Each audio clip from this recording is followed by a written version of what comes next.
मित्रांनो, लोकसभा निवडणुकीसाठी 24 लाख मतदार मतदानाचा अधिकार बजावतील। यामध्ये सर्वाधिक 4,44,000 मते 18 ते 29 या वयोगटातील आहेत। विशेष म्हणजे या मतदारांचे 100% मतदान होत असल्याने अमरावतीचा 20वा खासदार निवडीसाठी यावेळी तरुणाई निर्णायक ठरणार असल्याचे राजकारणात बोलले जात आहे। मित्रांनो, 18 वर्षे पूर्ण व्हायला काही महिने अवकाश असलेल्या मतदारांचेही अर्ज भरून घेण्यात आले आहे।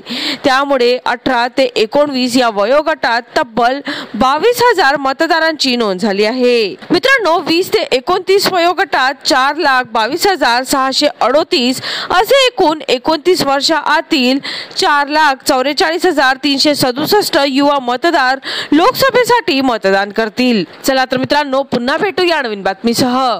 तोपर्यंत पाहत रहा अमरावती सिटी न्यूज।